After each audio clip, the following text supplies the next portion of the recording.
ان سے گزارش ہے کہ وہ جلد سے جلد مسجد کے اندر تشریف لائیں، تاکہ یہاں پر وراثت تقسیم کی جا رہی ہے، مال و دولت تقسیم کی جا رہی ہے، جنت کی نعمتوں کا بٹوارا یہاں پہ ہو رہا ہے، تو کیوں ہم لوگ جو ہے اپنے آپ کو اس مال و دولت اور جنت کی نعمتوں سے محروم کر لیں؟ تو دوستو بزرگو، یکم محرم الحرام جب شروع ہوتا ہے تو اسلام کے حساب سے پہلا سال اسلام کا مانا جاتا ہے، لیکن پوری دنیا کی نظر میں آپ کمسین ایک چھوٹے سے 3 سال کے بچے کو بھی اٹھا کر پوچھو کہ سال کا شروع کب سے شروع ہوتا ہے، تو اس کی زبان سے کہتا ہے کہ جنوری سے۔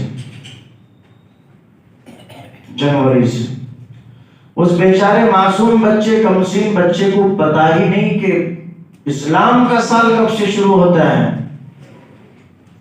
کیونکہ اس بچے کی غلطی نہیں ہے، خطا اس بچے کی نہیں ہے، اس بچے کو پیدا کرنے والے بڑے ماں اور باپ کی غلطی ہے کہ انہوں نے بچے کو صرف جانوروں کے مہینے کو جنوری پڑھا کر بتا تو دیا، لیکن اسلامی حساب سے پاکیزہ و معطر و مبارک و مکرم مہینہ محرم مہینے کی اس کے سامنے تاریخ بیان ہم نے نہیں کی، تو ماں باپ کی غلطی ہے۔ بچے کو کیا معلوم ہے؟ بچہ کوئی نہیں جانتا۔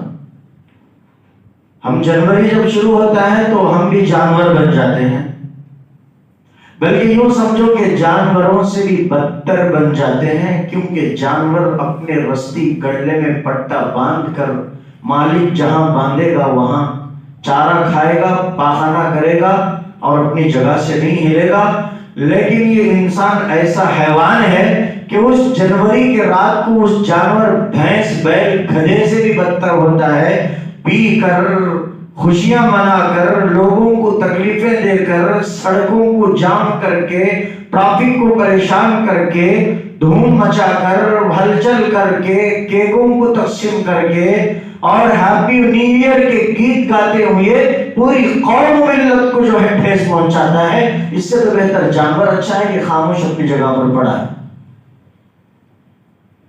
یہ تو پاگل جانور سے بھی گئے گزرا ہے۔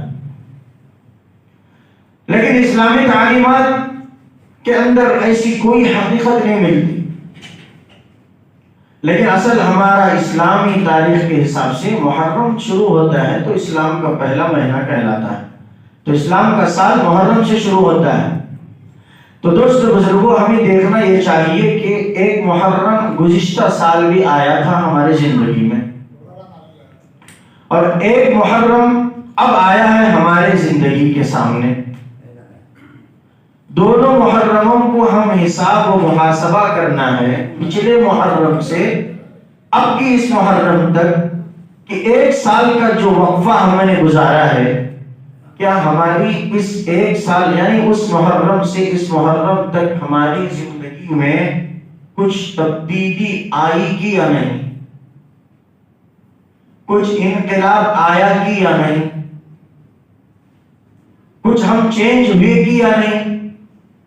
اس کا محاسبہ کرنا، اور محاسبہ یہ بھی کرنا، حساب ایسا بھی کرنا کہ میری زندگی کی گاڑی یعنی میری زندگی کا قدم کس طرف چل رہا ہے۔ ذرا غور سے سنیں، توجہ کے ساتھ سنیں، اس لیے کہ آپ لوگوں کی توجہات سے اللہ ہمارے ذہن میں بات ڈالتا، ورنہ کتاب و داب کی ہم کوئی پڑھ کر نہیں آتے۔ آپ کے توجہات کی برکات ہے کہ اللہ ہمارے ذہن میں بات ڈالتا ہے۔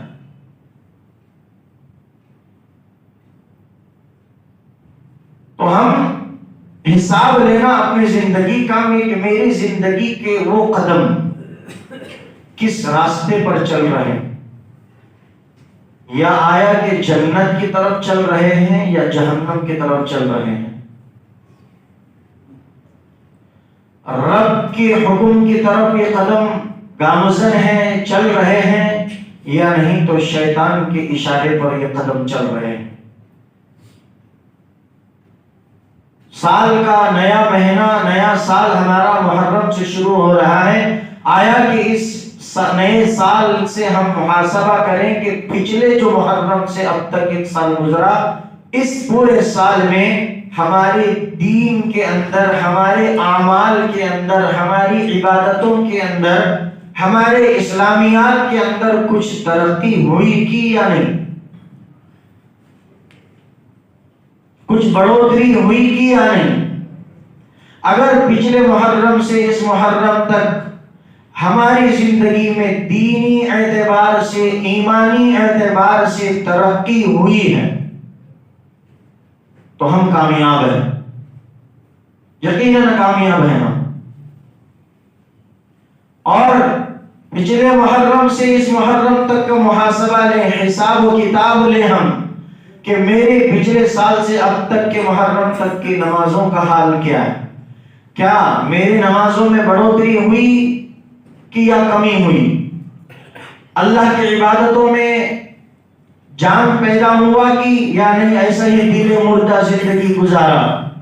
اگر اللہ کی عبادت میں، نمازوں میں اضافہ ہوا، ترقی ہوئی، بڑھوتری ہوئی، سمجھو کہ ہم یقیناً کامیاب ہیں، کامیاب ہیں۔ نہیں، پچھلے محرم سے اس محرم تک بھی ہم لوگ اسی سطح پر ہیں، نہ نمازوں میں اضافہ ہوا، نہ عبادتوں میں جان پیدا ہوئی، نہ اعمال میں شوق بڑھا، نہ اعمال زیادہ ہونے لگے، بلکہ جو گاڑی تھی اسی سطح پر ہماری زندگی کی گاڑی ہے، سمجھو کہ ہم یقیناً ناکام ہیں، یقیناً ناکام ہیں۔ اور دیکھنا کہ پچھلے محرم سے اس محرم تک جو گناہ پہلے میرے تھے، آیا کہ اب بھی وہی گناہ موجود ہیں یا نہیں، تو گناہ مٹ گئے ہیں، گناہوں سے توبہ کیے ہیں، نیکی کی طرف ہماری زندگی تبدیل ہو چکی ہے۔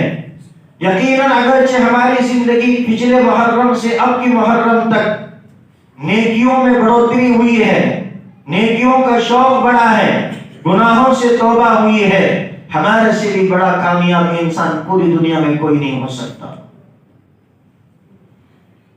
نہیں، گناہوں میں کوئی کمی نہیں آئی، گناہوں سے توبہ بھی نہیں ہوئی، بلکہ چونکہ گناہ وہی تھے اور گناہوں میں اور بھی اضافہ ہوا، گناہوں میں اور بھی بڑھوتری ہوئی، سمجھو کہ بڑے گھاٹی اور بڑے خسارہ اور بڑے نقصان میں ہیں ہم لوگ۔ دنیا کا بھی نقصان، قبر کا بھی نقصان، برزخ کا بھی نقصان، محشر کا بھی نقصان، پلسرات کا بھی نقصان، اور ہمیشہ ہمیشہ کی آخرت کی لامحدود زندگی، وہاں بھی ناکام۔ اب ہم حساب کرنا، کیسے کرنا؟ ایک کاروبار ہم چلاتے ہیں، ایک بزنس ہم کرتے ہیں، ایک دکان، ایک فیکٹری ہم چلاتے ہیں، صبح دن کے نکلنے سے رات کے چھا جانے تک، سورج کے نکلنے سے سورج کے ڈوب کر پورا اندھیرا آنے تک جو کاروبار ہم نے کیا، بزنس ہم نے کیا، دکان کی کمائی ہم نے کی، شام میں حساب ہوتا ہے کہ آیا کہ آج کتنا میرا گراہک چلا، کتنی میری تجارت چلی، کیا روپیے میرے کھاتے میں آئے، اور کل کا حساب کریں گے کہ کل کا کیا فائدہ تھا، آج کے کاروبار کا کیا فائدہ ہے۔ کل اگرچہ نقصان آیا، کل کے نقصان کی کتاب و حساب و کتاب کی کتاب لے کر ہم یہ سوچتے ہیں کہ آج کا نقصان پھر کل کی صبح ہم دیکھنے کو نہ ملے، کہ آج کا نقصان کل کے فائدے میں ہم تبدیل کریں۔ کیوں کہ کاروبار کو بڑھائیں، گاہکوں کو بڑھائیں، بزنس کو ڈیولپ کریں، دن بدن ترقی۔ آدمی سوچتا ہے کہ میرے دکان میں ترقی ہو جائے، میرے کاروبار میں ترقی ہو جائے، میرے بزنس میں بڑھوتری آ جائے، کل 1000 کا فائدہ تھا، آج 1500 کا فائدہ کروں گا۔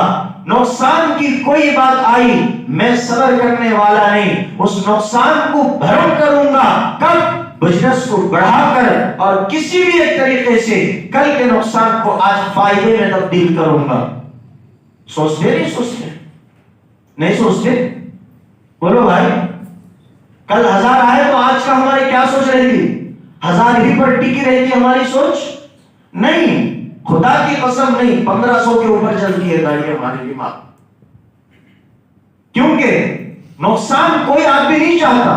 ایک آدمی دکان کر رہا ہے، کیا نقصان کے لیے کر رہا؟ آپ پتھر کا کام کرتے ہیں، کیا پتھر کا کام دن بھر پسینہ ٹپکا کر ہاتھ پیروں کو مار لگا لے کہ خون پسینہ کر فائدے کے لیے کر رہے ہیں یا نقصان کے لیے کر رہے ہیں؟ فائدے کے لیے کر رہے ہیں. اگر جی نقصان آیا تو کیا کریں گے آپ؟ بھئی نقصان آ رہا بلکہ کیا کرتے ہیں؟ فائدے کا سوچتے ہیں فوراً کہ بھئی یہ نقصان آ رہا تو کیوں آ رہا، اب اس نقصان کو بند کرنا تو کیا کرنا، اور فائدہ آنا تو کیا کرنا. دن کو دن ہم فائدے کا سوچیں گے، نقصان کا تھوڑی سوچیں گے. میرے دوستوں بزرگوں، ایک سال ہمارا اس محرم سے اس محرم تک گزر گیا ہے کہ آیا کہ ہماری اس محرم کے اس سال سے اس محرم تک ہماری زندگی کے نیک کاموں میں، اعمال صالحہ میں، عبادتوں میں، نمازوں میں، مسجد کے حاضری میں اور قرآن کی تلاوت میں، خدا کے ذکر و اذکار میں کیا آیا کہ ہمارے اندر بڑھوتری ہوئی کہ یا کمی ہوئی، نقصان ہوا؟ اس کا بھی تو حساب لینا کہ آخرت کے اعتبار سے ہم لوگ اوپر چڑھ رہے ہیں یا نیچے اتر رہے ہیں، نقصان ہو رہے ہیں یا فائدے میں آ رہے ہیں. آخرت کے حساب سے یہ محاسبہ کرنا. دنیا کے نقصان کا حساب کیا، فائدے کے لیے سوچا، بزنس کو ڈیولپ کر دیا، بڑھا دیا، اور آخرت تنزلی کی طرف چل رہی ہے. اور آخرت کا گھاٹا، آخرت کا خسارہ، آخرت کا ٹوٹل نقصان ہو رہا ہے. لیکن ان انسانوں کو کوئی لمحہ بھر بھی، ایک لمحے کے لیے بھی فکر پیدا نہیں ہو رہی ہے کہ میری خبر کیسی بنے، میری برزخ کیسے سدھرے، میری محشر کیسی بنے، میرا بلسرات کا راستہ بجلی کی طرح میں کیسے آسان ہوں، میں اللہ کو راضی کرنے والے کام کتنے کر رہا ہوں اور اللہ کو ناراض کرنے والے کام کتنے کر رہا ہوں. اس کا بھی محاسبہ کرنا اور دیکھنا، پورا ٹیلی کر کے آخر میں دیکھنا کہ اس سال میں نے اللہ کو ناراض کرنے والے کام زیادہ کیا ہے، اللہ کو راضی کرنے والے کام بہت کم کیا ہے. یہ میرے لیے دنیا اور آخرت میں نقصان کا ذریعہ ہے. نہیں، میں اس نقصان کو برداشت نہیں کر سکتا. اب آئندہ جو محرم سے اسلامی حساب سے پہلا سال، پہلی تاریخ، پہلا مہینہ شروع ہوگا، انشاءاللہ میں پورے اعمال ایسے ہی کروں گا جن اعمالوں سے اللہ راضی ہوگا. بولو انشاءاللہ، ضرور. تو میرے دوستوں بزرگوں، محرم الحرام